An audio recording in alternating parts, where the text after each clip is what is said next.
كرب أسرة، رب أسرة هو محتضن عياله بكل النواحي، يحب على قولتهم لما يشوفهم مستانسين فرحانين من فرحته. إذا أحد من أحفاده غاب في يوم لابد أنه يحاتيه ولا يسأل عنه، إيش معنى فلان ما جاني اليوم، ولا فلان عسى مو تعبان ولا مريض. هذا يحسسك مثل محتضننا كلنا ببيت واحد. نتكلم من عيال خوالي، من اخواني، من اخواتي، من بنات خالي، مهما يكون لازم كل يوم شخص عنده. تربينا من الصغر عنده، وتربيت على ايده، وتربيت على طبعه، وتربيت على اخلاقه. يعني مهما احاول اني اوفي حق عطاياه ما اقدر. ان انا احس اني كتله تربت بين ايده. سنين طويله وهو قدوتي في الحياه. مهما سويت ومهما شفت ما اشوف الا الله ثم هو. بتربيته، بعطاه، بنصايحه. هو يستانس من يشوفنا احنا على قولتهم صيحه وحواليه، وهذا يناجر الثاني وهذا يتغشمر مع الثاني، يستانس.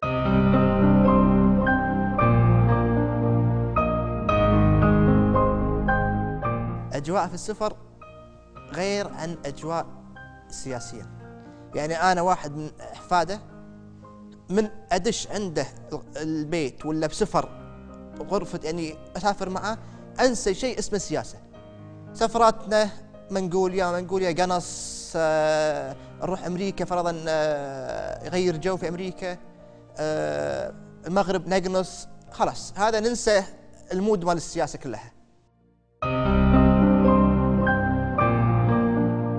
هو من يشوف احفاده حواليه يبتسم، يحس انه يشوف هذه التربيه اللي هو رباها، يشوف الناس كلها حواليه، احفاده كلها حواليه. هم لما يشوف عياله يعني يستانس، يشوف احفاده يستانس، يشوف احفاده هم يستانس.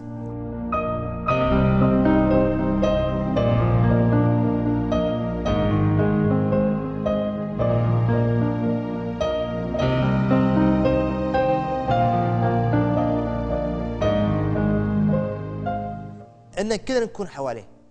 يعني فرضا انا اتغشمر مع فرضا ولد حفيدته، يعني اللي هو ولد اختي، انا اتغشمر معه قدام الشيخ، يحس انه في شويه روح اللي تونسه.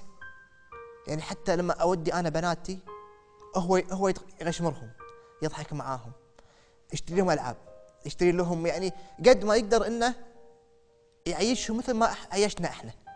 هذا ابوي اللي رباني، فمتعود انا اقول ابوي، فما بقول موقف واحد، ابي اقول انه مهما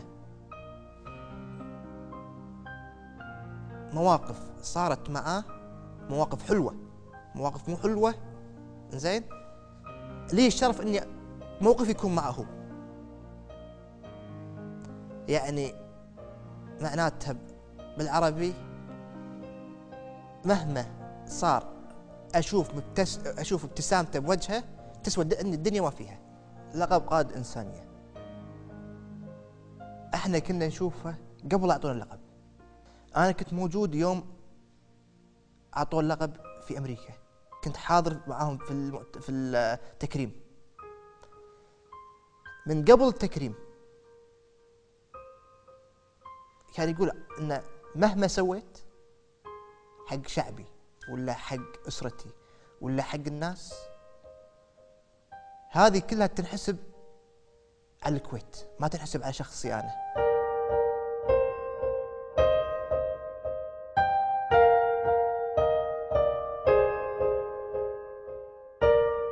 وأن هذا التكريم هو بحق تكريم لوطننا العزيز، ولكم جميعا أبناء شعبي الأوفياء، وهو محل فخرنا واعتزازنا.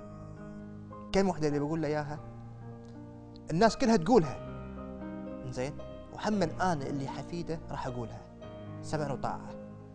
أنت اللي تامر عليه يصير، وأنت اللي تبيه يصير، وروحي كلها تفداك يا أيوة.